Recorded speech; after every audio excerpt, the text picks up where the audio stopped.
तो गिरफ्तार संदिग्ध आतंकियों को लेकर एबीपी न्यूज से बातचीत में यूपी के ADG law and order Prashant Kumar ने बड़ी जानकारी दी। प्रशांत कुमार ने कहा है कि आतंक की साजिश का सबसे बड़ा सूत्रधार पाकिस्तान की खुफिया एजेंसी आईएसआई है।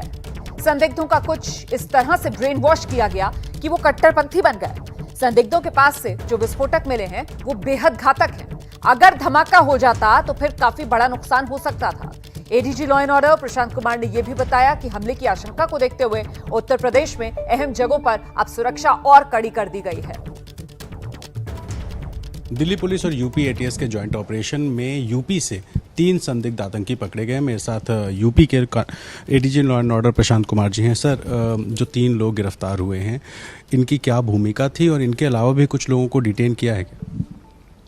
उत्तर प्रदेश एटीएस ने टोटल 6 व्यक्तियों को हिरासत में लिया था और कल हम लोगों ने 4 शहरों में एक साथ रेड की थी, जिसमें लखनऊ, रायबरेली, प्रतापगढ़ और प्रयागराज जनपद शामिल हैं और यहीं से ये गिरफ्तारियां हुई हैं। इसमें से जो गिरफ्तार किए गए युवक हैं वो हाईली रेडिकलाइज्ड हैं और इनमें से ही एक व्यक्ति के निशानदेही पे हाईली सोफिस्टिकेटेड और वेरी पावरफुल, बहुत ही पावरफुल आईईडी भी बरामद हुआ है और उस आईईडी के ब्लास्ट होने से भारी मात्रा में जान और माल की क्षति हो सकती थी। तो इस प्रकार से उत्तर प्रदेश पुलिस के लिए और उत्तर प्रदेश एटीएस के लिए एक उल्लेखनीय सफलता है कि जिन्होंने एक आईएसआई स्पॉन्सर्ड या कंट्रोल्ड टेरर मॉड्यूल को बस्ट किया है और इस संबंध में दिल्ली पुलिस के स्पेशल सेल ने पूर्व में ही एक एफआईआर दर्ज कर रखी है। तो हमारा उनके साथ भी बहुत ही सीमलेस और रियल टाइम बेसिस पे इंफॉर्मेशन शेयरिंग चल रहा था और जिसका अंजाम रहा कि उन लोगों ने भी कुछ व्यक्तियों को गिरफ्तार किया और उसके साथ साथ हमने भी ऐसे मॉड्यूल को बस्ट किया। सर, लंबे समय बाद दाऊद इब्राहिम और उसके भाई अनीस इब्राहिम की भूमिका की बात सामने आई है और पाकिस्तान से क्या कनेक्शन था इन लोगों का? ये एक आईएसआई कंट्रोल्ड मॉड्यूल था और अन्य चीज़ें जो हैं वो जो विवेचक हैं या जो विवेचना जब होगी तो दिल्ली पुलिस जो भी पब्लिक डोमेन में बताने लायक चीज़ें होंगी वो अवश्य प्रेस के साथ शेयर करेगी।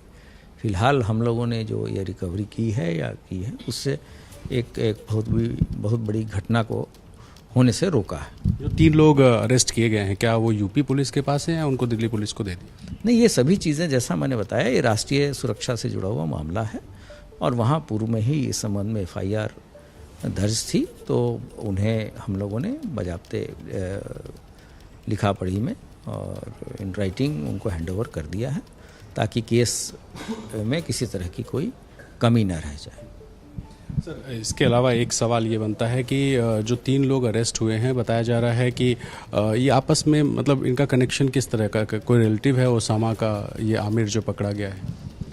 ये इस तरह के मॉड्यूल में जो लोग रहते हैं वो रिश्तों और इन सब चीज़ों के ऊपर उठ जाते हैं। ये खुद ही काफ़ी रेडिकलाइज्ड यूथ हैं जिनके पास से आईडी के अलावा अन्य चीज़ें भी कुछ बरामद हुई हैं और जिसके बारे में तत्समय बताया जाए। आखिर सवाल सर, ये मेले भी आने वाले हैं, कुछ त्यौहार आने वाले हैं और यूपी में इलेक्शन है, तो इनके टारगेट पे क्या कोई पॉलिटिशियन था, कोई ऐसा धार्मिक स्थल था या भीड़-भाड़ में ही आतंक फैलाने की कोशिश?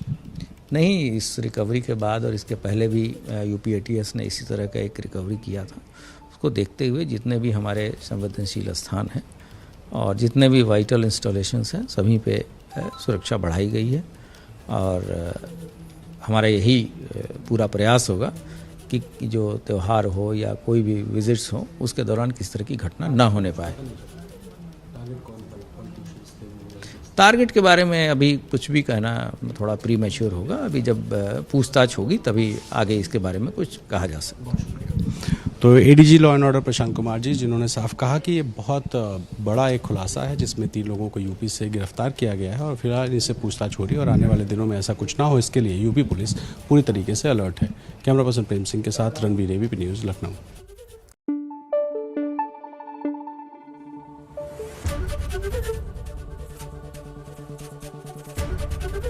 एबीपी न्यूज़ आपको रखे आगे।